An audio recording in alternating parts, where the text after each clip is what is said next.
হিন্দু মন্দির রামেশ্বরমের 5টি রহস্য ও অজানা কথা। আপনারা কি জানেন, ভারতের এমন একটি পবিত্র স্থান আছে যেখানে সমুদ্র, রামায়ণের কাহিনী আর শিবভক্তি সবকিছু যেন একসঙ্গে মিশে গেছে?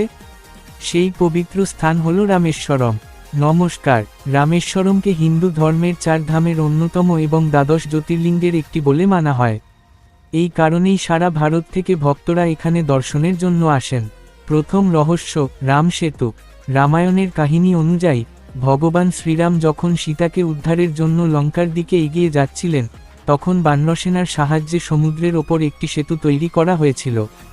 এই সেতুকেই অনেকে রাম সেতু বা আদমস ব্রিজের সঙ্গে যুক্ত করেন। আজও রামেশ্বরমের আশেপাশের সমুদ্র ও দ্বীপগুলোকে ঘিরে এই কাহিনী মানুষের মনে গভীর বিশ্বাস তৈরি করে। নমস্কার। দ্বিতীয় রহস্য, রামনাথস্বামী মন্দিরের দীর্ঘ করিডোর। রামেশ্বরমের মন্দির তার বিশাল স্তম্ভযুক্ত করিডোরের জন্য বিখ্যাত। সারি সারি স্তম্ভের মধ্য দিয়ে হাঁটলে মনে হয় যেন এক বিশাল পাথরের গোলকধাঁধার মধ্যে চলে এসেছি। প্রাচীন স্থাপত্যের এই সৌন্দর্য আজও দর্শনার্থীদের মুগ্ধ করে। তৃতীয় রহস্য, মন্দিরের পবিত্র কূপগুলো। মন্দিরের ভিতরে একাধিক তীর্থকূপ রয়েছে, যেগুলোকে পবিত্র বলে মানা হয়।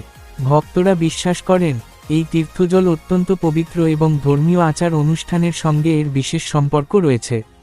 চতুর্থ রহস্য, রাম ও শিবের সঙ্গে এই স্থানের সম্পর্ক।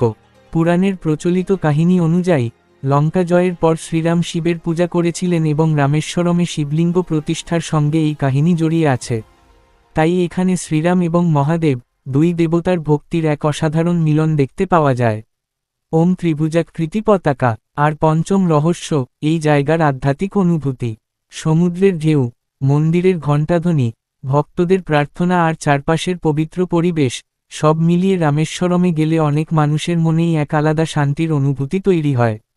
তবে মনে রাখবেন, এগুলোর কিছু ধর্মীয় বিশ্বাস ও পুরাণের কাহিনী, আর কিছু ঐতিহাসিক ও স্থাপত্যগত তথ্য। এগুলোকে বৈজ্ঞানিকভাবে প্রমাণিত রহস্য হিসেবে দেখার চেয়ে রামেশ্বরমের ধর্মীয় ও সাংস্কৃতিক ঐতিহ্যের অংশ হিসেবে দেখা ভালো। রামেশ্বরম শুধু একটি ভ্রমণের জায়গা নয়, এটি কোটি কোটি মানুষের বিশ্বাস, ভক্তি আর আধ্যাত্মিকতার সঙ্গে জড়িয়ে থাকা এক পবিত্র তীর্থস্থান। নমস্কার। হর হর মহাদেব। জয় শ্রীরাম।